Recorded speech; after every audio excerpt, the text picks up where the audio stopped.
Hello everyone, welcome back to my YouTube channel Void Spirit. I'm here to bring you guys another what if. In this story, what if Rimuru and Anos was once a lover. It's actually a good story and I hope you guys like it. But before we start, please do like and subscribe for more amazing content. Prologue. On a hill, two teenage individuals can be seen enjoying their time together. One was a human girl with silver blue hair that stretched down to her back. Her golden eyes will make every man, even the gods, captive of her beauty. The other was a man with black hair. He was a demon. It's been a long time since we came here, Anos, the girl spoke to the man.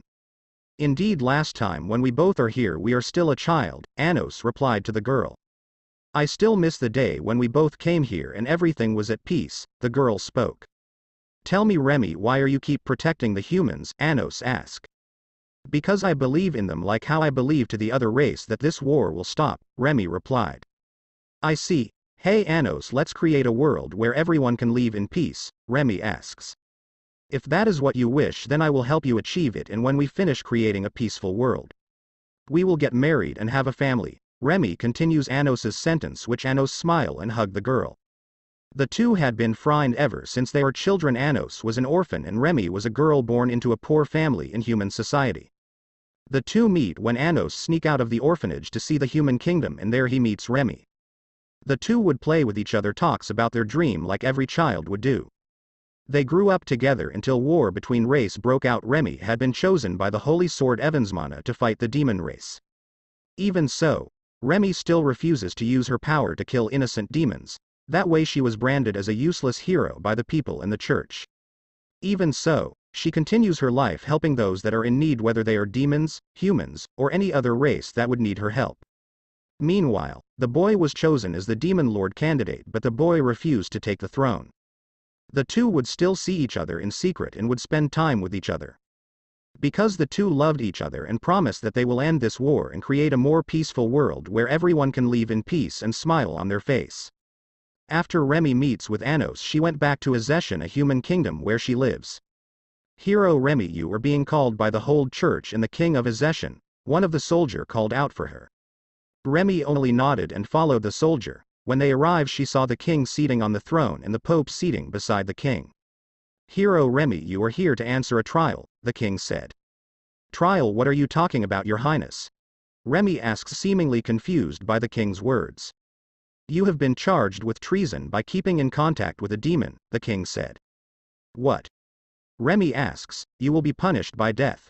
After the king said those words, Remy's chest was pierced by a sword from her back.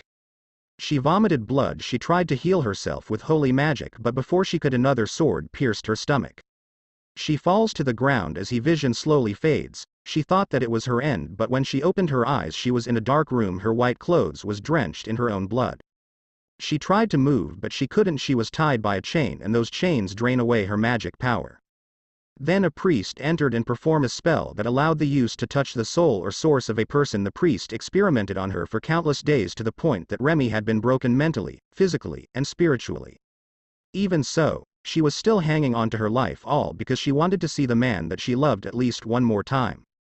When Anos heard the news about Remy, he immediately went to search for her, and when he finds where she was, he was heartbroken. The girl that he loved was broken. Her eyes, which were always filled with happiness, were now replaced by darkness. Anos killed those priests who tortured the girl and freed Remy. He tried to heal her, but no matter what he does it didn't work. Her soul was broken and slowly disappearing. He holds the girl in his arms and tried to heal her over and over again until the girl herself stopped him. You're late, dummy, Remy said to Anos. Remy still tried to smile even though it was hard for her to do so. I will find a way to heal you, just stay put, okay, Anos said. Remy only smiled and spoke. I won't be healed by any type of magic because I've been cursed by the gods, the girl said. Anos was angered by what he heard, but Remy spoke to him. It's okay, this is my fate and I'm sorry for not keeping our promise. Looks like I won't be able to give you a family, Remy said with tears in her eyes. Don't say that, Anos replied. Remy forces herself to get up and kiss Anos on the lips, which surprised Anos. After a few seconds, she lost her strength and they separate their lips. Hey Anos, is it night? Why is it so dark? The girls ask. Yeah, it's already night, Anos replied, even though the sun haven't set. Liar. I'm sorry and I love you, Remy said as she sleeps for eternity. Anos only cry and carried the girl. Her body looks like she was sleeping. When the demons that came with Anos saw Remy's lifeless body became sad. Some were even angered because for them Remy was a hero of all races. She doesn't judge someone because of their race. Shin, I will take my place as the demon king, Anos said to Shin, who was his servant. And after that Anos became known as the demon king of tyranny, who even killed the gods. In the space where time doesn't exist, a single being was there holding a single damaged soul. You have suffered a lot, young one. The being who spoke called himself Veldanava. He was a being the excited before anyone. Those gods were only created because of their excess magical energy. The gods don't know his existence. I will give you a chance in life, young one, Veldanava said as he fixed the soul. He then created an avatar of himself and gave it its own will. Then his avatar created a new universe where the real Veldanava puts the soul back into the cycle of reincarnation.